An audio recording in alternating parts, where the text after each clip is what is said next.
Sir, BJP जो है, BJP ने केजरीवाल, दिल्ली के सीएम और डिप्टी सीएम, इन पर आरोप लगाए हैं जासूसी करने के, बड़े नेताओं के जासूसी किए गए हैं। सर, उस पे पूरा मामला एक बार समझा दीजिए। देखिए, उन्होंने एक स्पेशल यूनिट का गठन किया और इन्होंने कहा वो फीडबैक लेते हैं, उससे जानकारी लेते हैं, सरकार का फीडबैक लेते हैं, कामकाज का फीडबैक लेते हैं।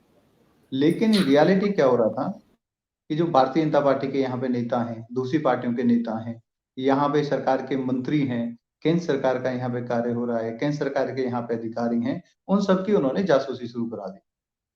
उनकी इंफॉर्मेशन इकट्ठा करना शुरू कर दिया। इनको पुलिस नहीं मिली तो इन्होंने अपनी एक पुलिस बना ली, एक अपनी सीआईडी बना ली, एक अपनी फोर्स बना ली, जिसके तहत जो दूसरे लोग हैं, दूसरे नेता हैं, दूसरे पदाधिकारी हैं या ऑफिसर्स हैं जो दिल्ली सरकार के अंतर्गत नहीं आते, उनकी जानकारियां इन्होंने इकट्ठा करना शुरू कर दी। ना सिर्फ दूसरी पार्टियां बल्कि अपने अपने जो लीडर हैं, जो इनको लगता था कि वे केजरीवाल जी के लिए चैलेंज बन सकते हैं, केजरीवाल जी को वो चैलेंज दे सकते हैं या किसी भी तरीके का खतरा हो सकता है, तो उनकी भी इन्होंने जासूसी करवाना शुरू कर दिया।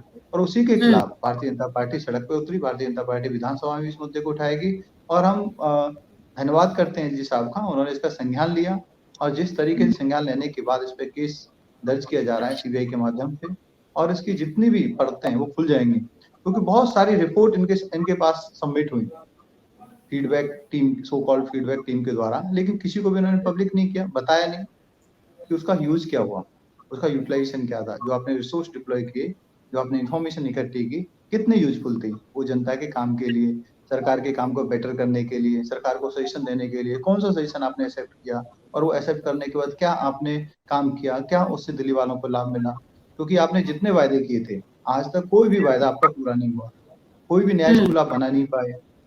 वर्तमान में जो स्कूल है वहाँ 24,000 पोजीशंस खाली हैं, प्रिंसिपल आप अपॉइंट नहीं कर पा रहे हैं, डिप्टी प्रिंसिपल भी आधे से ज्यादा स्कूलों में नहीं है।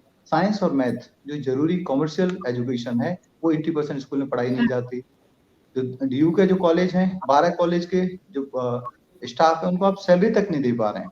नया कॉलेज बनाना तो दूर, नई यूनिवर्सिटी बनाना तो दूर।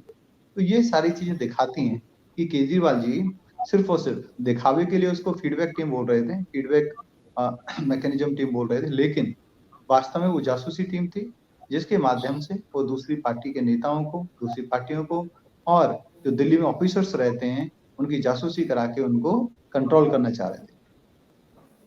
हमारे साथ इस वक्त मौजूद हैं विक्रम लोहिया जी, कांग्रेस के कद्दावर नेताओं में से एक हैं। विक्रम लोहिया जी, आपका बहुत बहुत स्वागत है हमारे इस डिबेट शो में। केजरीवाल और सिसोदिया पर जो है आरोप लगे हैं बड़े नेताओं के जासूसी करवाने के, पूरा मुद्दा जो है खेमचंद शर्मा ने बता दिया है। आम आदमी पार्टी के बारे में आपका क्या कहना है, ये मैं जानना चाहती हूँ सर। देखिए, जिस प्रकार से केजरीवाल जी दिल्ली के अंदर राजनीति में उनका जन्म हुआ लोकपाल लाने की बात करते हुए, हेलो, जिस प्रकार से दिल्ली में केजरीवाल जी की राजनीति का पार्टी का जन्म हुआ, शीला दीक्षित को एक भ्रष्टाचारी नेता बता करके दिल्ली में उन्होंने राजनीति में जन्म लिया। एक आपने देखा होगा एक बड़ा पोस्टर जारी किया गया था, एक तरफ शीला दीक्षित की फोटो, एक तरफ केजरीवाल जी की फोटो। शीला दीक्षित को उन्होंने भ्रष्टाचारी नेता बता करके दिल्ली की सत्ता को हथियाने का काम किया। जन लोकपाल बिल लाने का उन्होंने वायदा किया दिल्ली की जनता से, आज तक जन लोकपाल बिल आया नहीं। जिस प्रकार से वो झूठे और फर्जी वादे करते करते दिल्ली की जनता को एक लुभाने वाला काम करते रहे, मैं कह रहा हूं कि ये केजरीवाल नहीं है, ये फर्जीवाल है। मैं बोलता हूं कि ये कौन से मुख्यमंत्री, कैसे मुख्यमंत्री जो जनता की सुनते नहीं है। दिल्ली से लेकर पंजाब तक इनके मंत्री जेल में है और अब तो शिकंजा सीधा सीधा केजरीवाल तक पहुंच चुका है। केजरीवाल जासूसी कराना इसलिए चाहते हैं कि वो सिस्टम को कंट्रोल करना चाहते हैं। कुछ भाजपा के नेताओं को, कुछ कांग्रेस के नेताओं को, कुछ अधिकारियों को उनका स्टिंग करा करके ये उनको फंसाना चाहते हैं। जैसा कि जब इनकी पार्टी का जन्म हुआ था तो इन्होंने अपने वर्करों को यही समझाया था कि आप अपने मोबाइल में हमेशा रिकॉर्डिंग करने का एक सॉफ्टवेयर डाउनलोड करके रखिए, जिससे भी आप मिलने जाए रिकॉर्डिंग करा करिए उनकी। ये इन्होंने टीवी चैनल पे कहा है, केजरीवाल जी ने अपनी सभाओं के अंदर कहा है कि आप जाकर के उनकी रिकॉर्डिंग कीजिए, अपने वर्करों को आप जाइए, नेताओं की रिकॉर्डिंग कीजिए, आप जाइए अधिकारियों की रिकॉर्डिंग